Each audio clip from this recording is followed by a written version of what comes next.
Tenecteplase, and I just want to go over that TPA is the general term for this type of medicine. So we want you to get in the habit of saying Tenecteplase instead of Alteplase or TPA.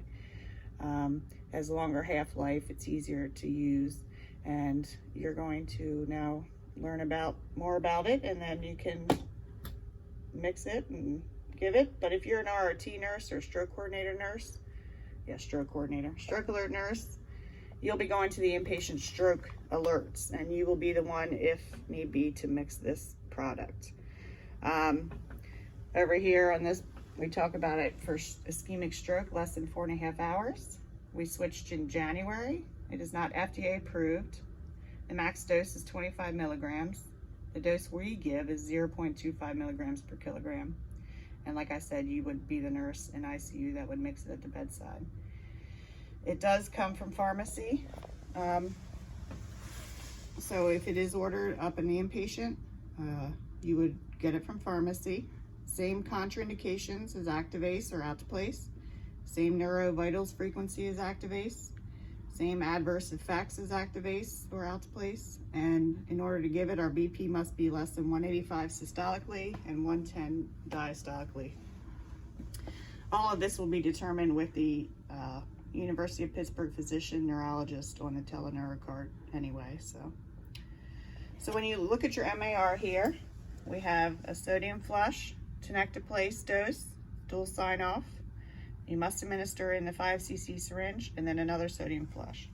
So make sure you're scanning all 3 of those meds when you are giving this medication. All right, we're gonna go into the reconstitution. It's stocked in an all-in-one kit. It comes with a 50 milligram vial sterile Tenecteplase powder, sterile 10 cc syringe, sterile 5 cc syringe, 10 cc vial of sterile water for injection, and a syringe filling device with shield.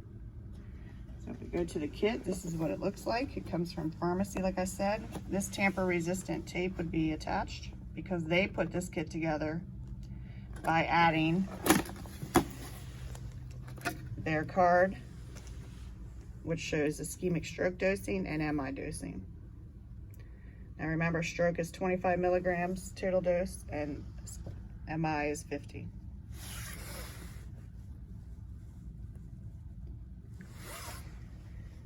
So of course, when you get the order, the doctor puts the order in, the pharmacy verifies it, and it'll be on your MAR. But this little cheat sheet does show you if the patient's a certain weight, say 57 kilograms, which is very hard to see on this card, you'll give 15 milligrams, which is 3 cc's. And this also talks about verbally or a written way to reconstitute the product. Okay. So here we have, pretend, you have your 50 milligram of powder. You have your 10 cc's of sterile water, and you're gonna have 2 syringes.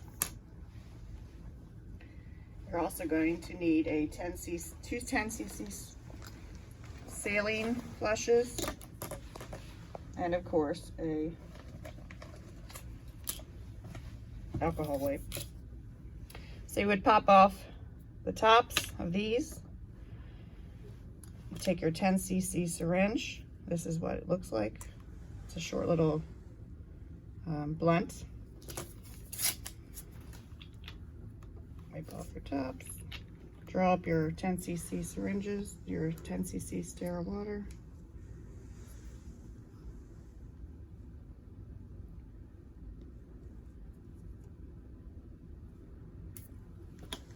Inject it into your Tenecteplase. This powder is in here. It will get foamy, sudsy.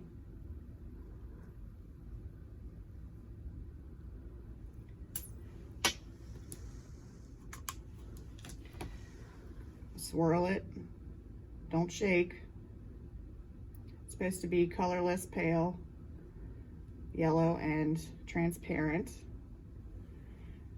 So because we only have a 25 max, we go to the 5 cc syringe. It also allows us to see the 0.2s a little easier than on the 10. So say we're going to give 3 cc's.